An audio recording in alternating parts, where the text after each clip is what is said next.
Hi, everybody. This is Tim, and this is our new sideshow. We haven't really nailed down a title of it yet. We're still kind of workshopping it, but we wanted to get some stuff down on tape, as the old timers say, to kind of let you know that we're still going on. This is going to be a little different from what we had been doing.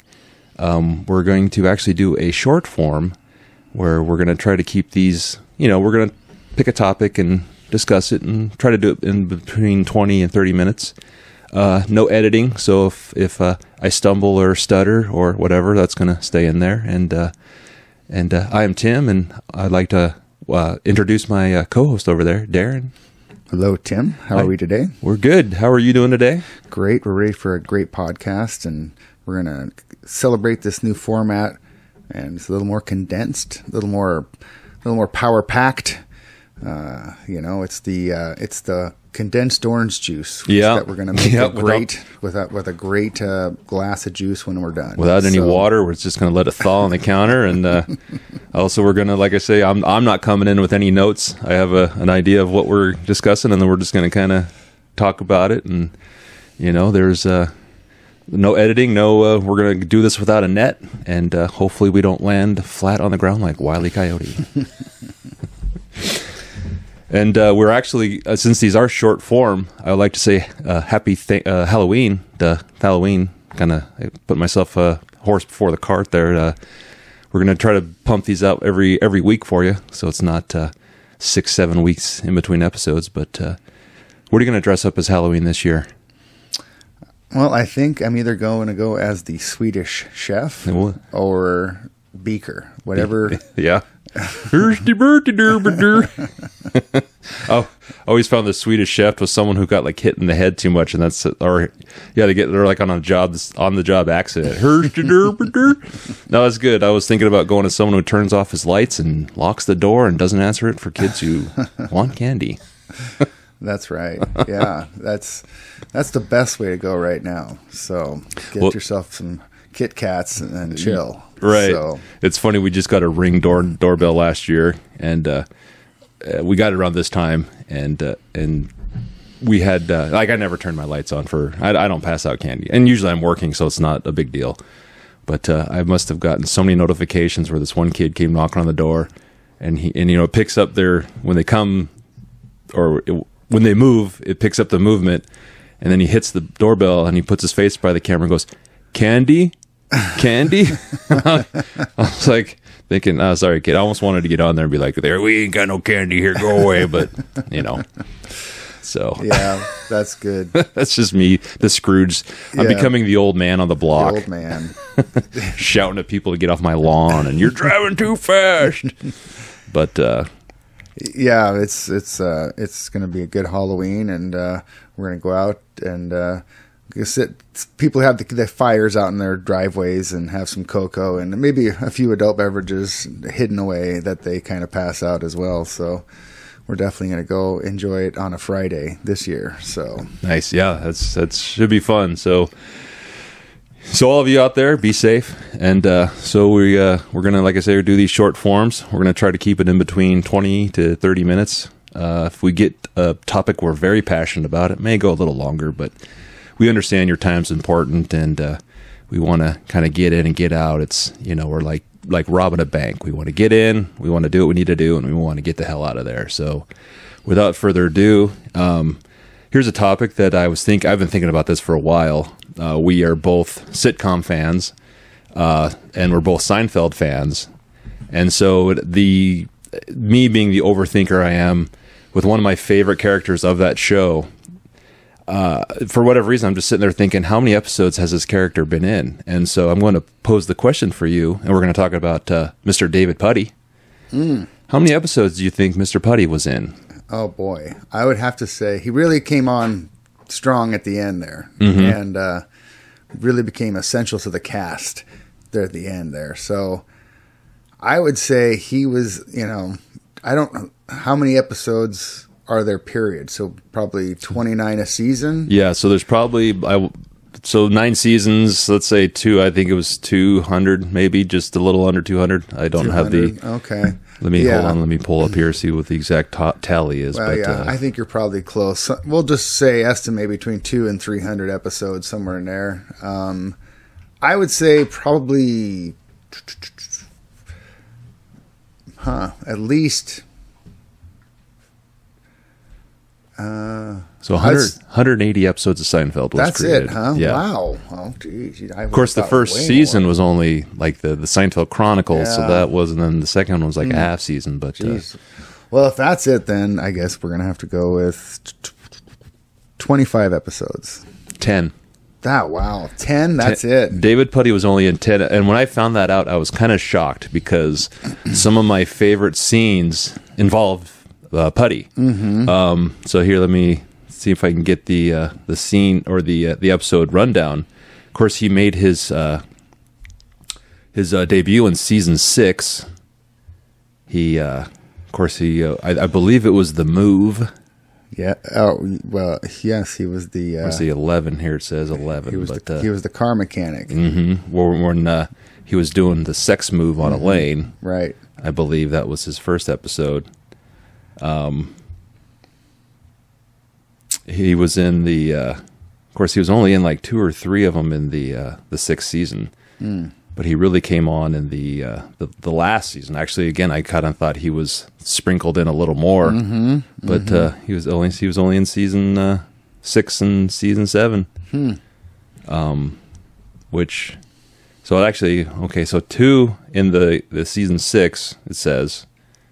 He was in the Fusilli Jerry episode. Yes. And of course, the face painter. Can't go wrong.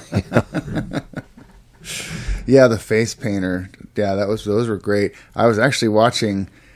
We were rewatching Northern Exposure the other while back, and it shocked me because David Puddy was in Northern Exposure before he was on Seinfeld. Oh yeah, and he played one of the gal's ex-boyfriends who died. Okay. He was that was the storyline, where she had a lot of boyfriends that died for whatever reason. And but he was one of them, and they have a flashback episode, and he's like running around, and it's like, it's funny to see. But I mean, yeah, talk about all the... But that just shows his charisma and his was to think that's it. That's all he was on for 10.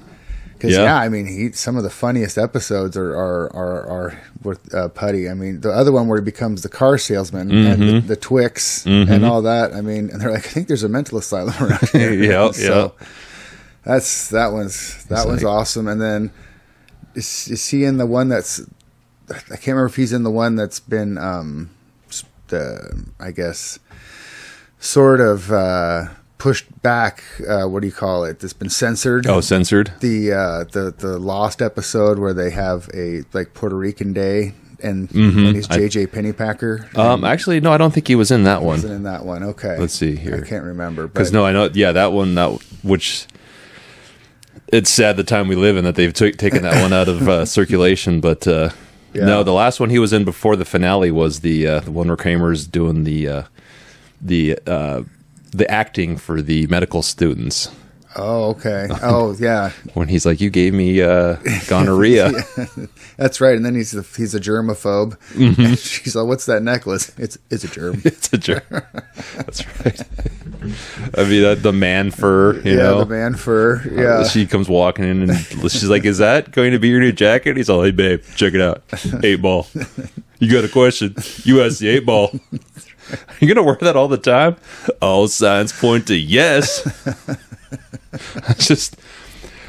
I love that because it's so. I remember those jackets. Yeah. Totally. The 8-ball jackets. If you're not a part of this time, I mean, that 8-ball jacket that Puddy's wearing was so popular at my high school. Every guy. Well, I didn't want one because it was stupid, but I thought they looked like dorks. But like a lot of other guys wanted them. Yeah, you know. like I said, I wanted the real leather jacket, right? Yeah, but not that one. No, yeah, I ended up buying the one with the American flag on the back of it because I was, I got all this money for graduating high school, and I again wanted a leather jacket too, Yes, but right.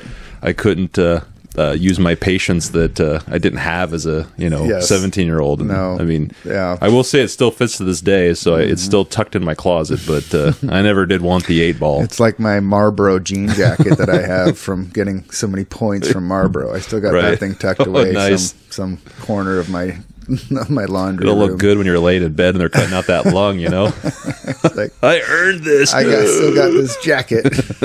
Still fits. Oh, for sure. Yeah. Can you have me my marble duffel bag over there? I want to pull my last Will and Testament out. It's the best because it has a leather collar too. Oh, so nice. It's just wow. as high class as it gets. Heck yeah. Man. Denim with leather. They weren't fooling around. That's for sure. That thing's worth money. Yeah, one day Jay Leno will be knocking on my door. Yeah, I need to buy that. No kidding, with all the reality shows, I'm surprised it hasn't come. Someone has been looking for that on eBay or something. It's like, man, that thing's in mint condition. Marlboro jean jacket. Yeah. No. So it says here. So we had the 2 episodes in season 6 where it was the Ass Man is actually the Fusilli Jerry. Okay. Where Elaine's all mad that Puddy's doing his Jerry's move, and of course we have the face painter. That's another one of my favorite. You gotta let him know you're out there. Gotta support the team. But then, like I say, just his charisma, I would have thought he would have been sprinkled in through more of those episodes, but no, he doesn't pop back up till season 9. Wow. The last season. Wow. And so that's crazy. It says here the butter shave was his first episode of season 9. Yeah.